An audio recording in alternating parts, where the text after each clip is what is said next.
Queremos iniciar este estudo lembrando que a única maneira de ser salvo é por Cristo Jesus. O homem pecou contra Deus no jardim do Éden. O homem quis seguir a sua própria vontade. Ele se tornou incrédulo à palavra de Deus, ouvindo a proposta da serpente, que nada mais era do que o próprio Satanás, e nós podemos encontrar essa informação no livro de Apocalipse, porque ali em Gênesis nós não sabemos que a serpente era o próprio Satanás, ele usando aquele corpo. Mas lá no livro de Apocalipse nós temos essa informação.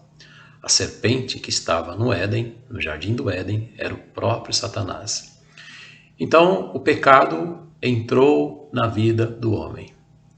Adão caiu, sua mulher também caiu, e todos os seus descendentes já nascem pecadores e perdidos.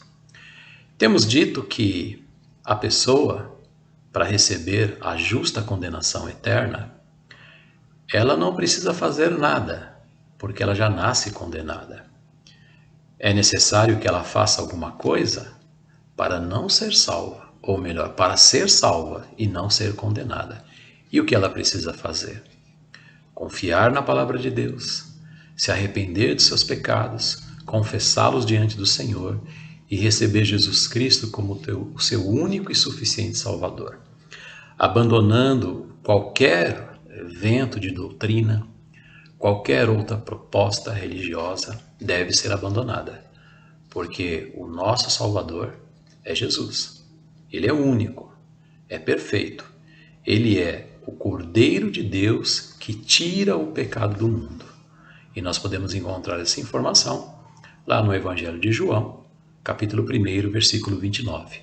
Quando João Batista olha para o Senhor, ele diz: ali está o Cordeiro de Deus, o sacrifício de Deus, que será oferecido para tirar o pecado do mundo. E, logicamente, de todo aquele que nele crê. A palavra redenção, ela traz para nós a ideia de que um preço foi pago para que alguém fosse liberto. Ok? Então veja, você pensa em alguém condenado, um escravo, por exemplo. Tá? Existe um preço para que esta pessoa ganhe a liberdade. E este preço é pago pelo Redentor. Então, quando nós falamos sobre redenção, este preço, este pagamento feito para que alguém seja liberto, nós podemos pensar, por exemplo, para haver redenção, tem que haver o remidor. Quem é o remidor? Aquele que paga o preço. Ok? É necessária essa pessoa. Também aquele que será redimido, lógico. É ele quem precisa ser liberto. E nós temos também a necessidade do pagamento para a remissão. Porque se houve o pagamento, qual que é o valor desse pagamento? Vamos abrir as nossas Bíblias. Eu quero ler contigo a passagem em Colossenses, capítulo 1, versículo de número 14, nós aprendemos assim: em quem temos a redenção pelo seu sangue, a saber, a remissão dos pecados. O contexto, ele está falando sobre Cristo Jesus, e nós estamos aprendendo que em Jesus nós temos a redenção. E esta redenção acontece pelo seu sangue. A Bíblia diz que a vida está no sangue. O sangue de Jesus Cristo foi vertido, derramado a nosso favor. E diz aqui que esta redenção, pelo sangue, proporcionou a redenção, ou melhor, a remissão dos pecados. O que é remissão? O pagamento, perdão dos nossos pecados. Sem o derramamento de sangue, não há remissão de pecados, não há perdão. Foi necessário que o Senhor Jesus Cristo, ele derramasse o sangue dele e entregasse o corpo para que a gente pudesse ser salvo. Ainda quero ler 1 Pedro, o versículo 1, ou capítulo 1, versículo 18 e 19.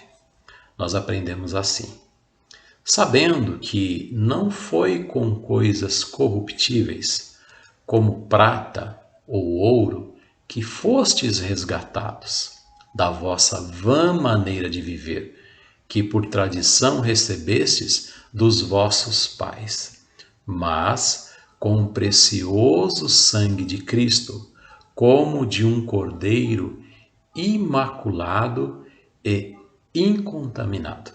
Olha que maravilha! Por meio da redenção, Jesus, ele libertou o homem. E ele libertou do quê? Se Jesus, ele pagou o preço para que alguém fosse redimido, para que alguém fosse liberto, a pergunta que fica é: liberto do quê?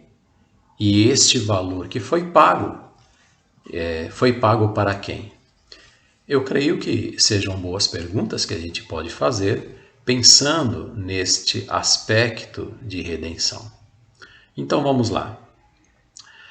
O homem natural, como natural eu quero dizer, a pessoa sem Cristo, aquele que ainda não conhece o Senhor como Salvador, ele se encontra escravizado.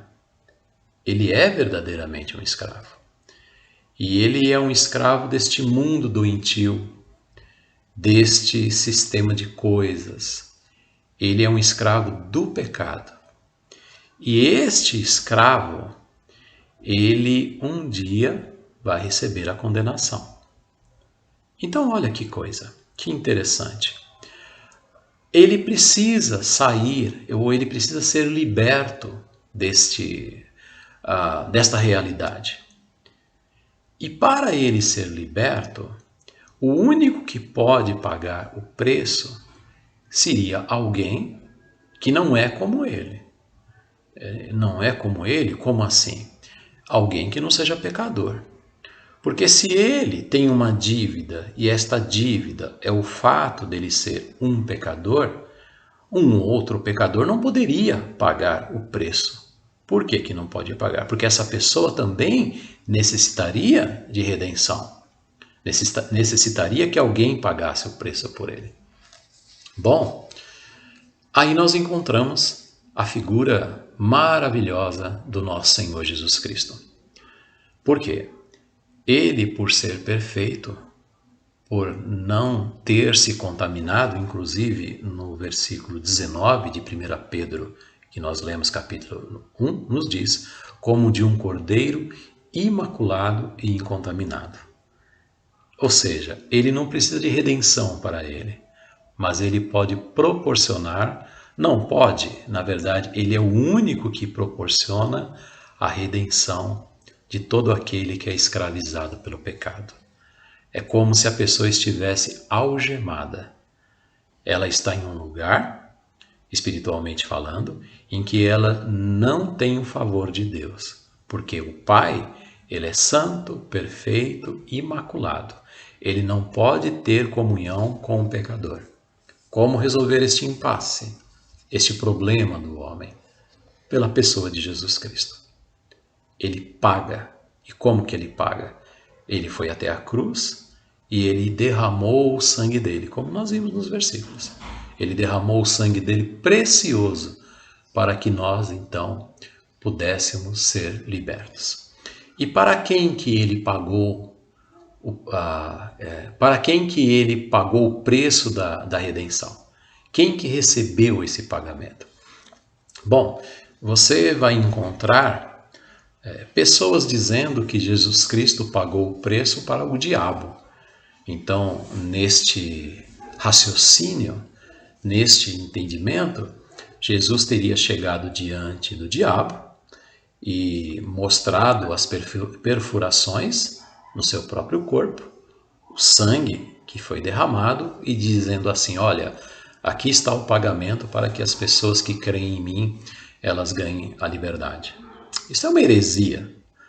Na realidade, o preço para que aquela alma seja liberta foi pago para Deus, o Pai, o justo juiz, que ama, mas o amor dele anda junto com justiça. Caminham juntos. Deus ama, mas ele tem que punir o pecado.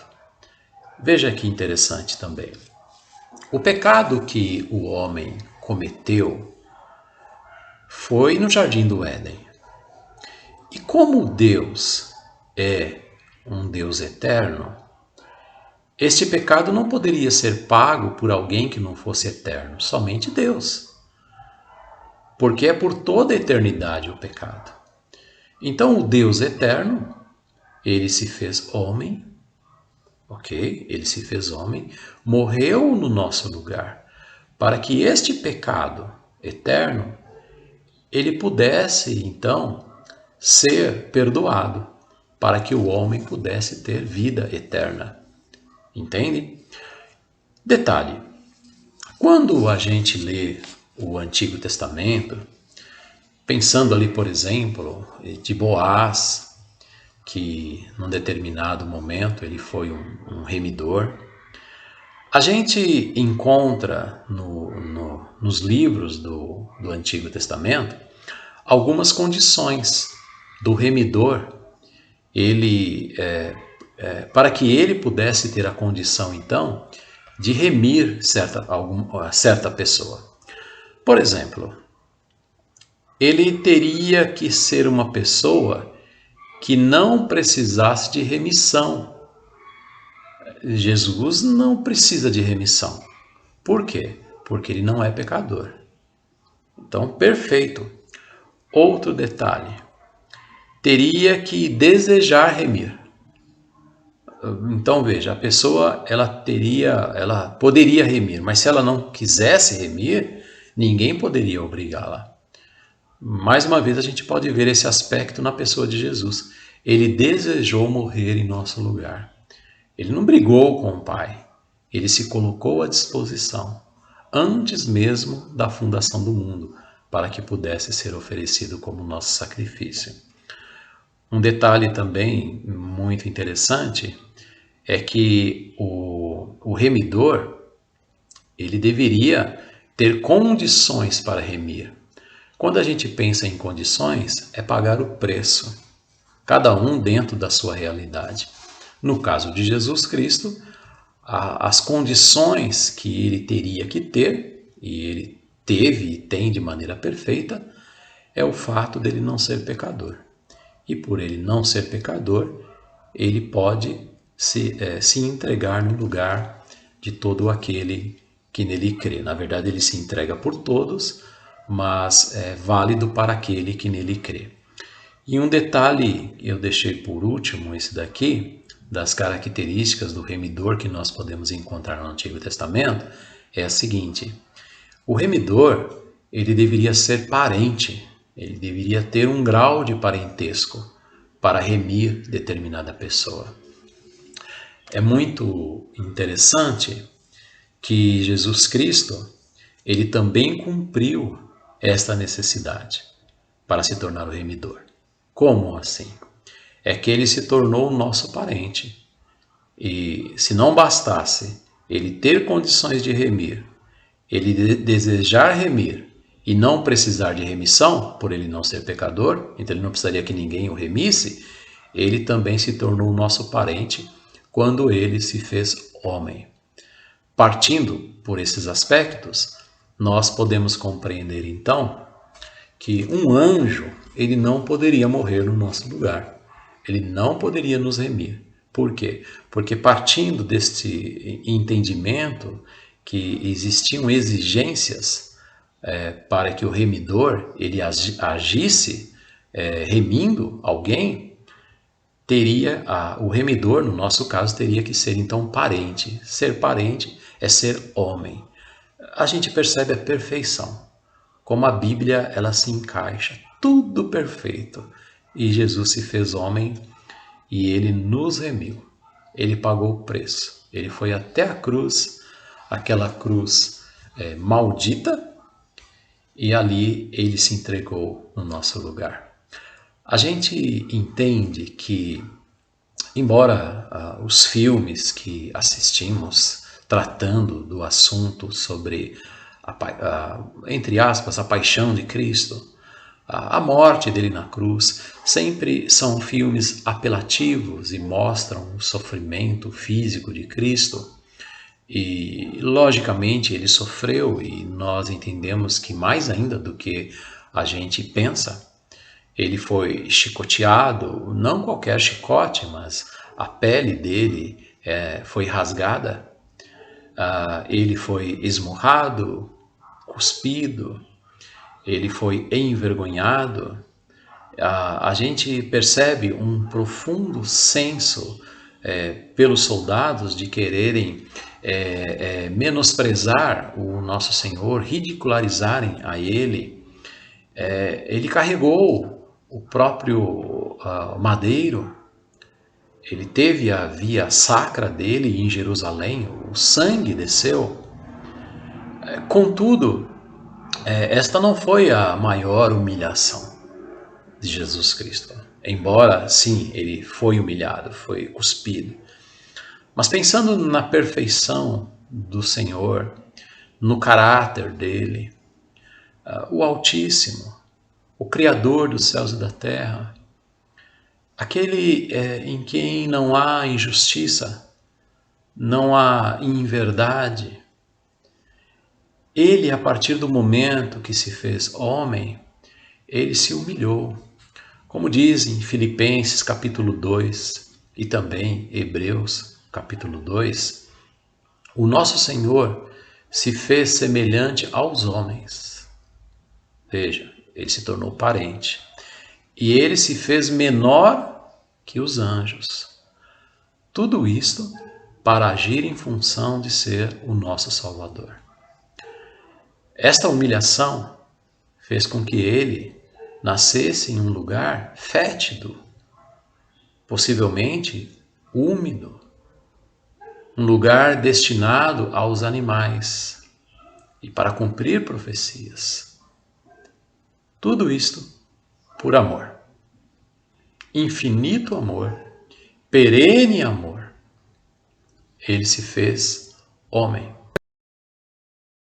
Eu quero analisar com você mais um aspecto, a substituição.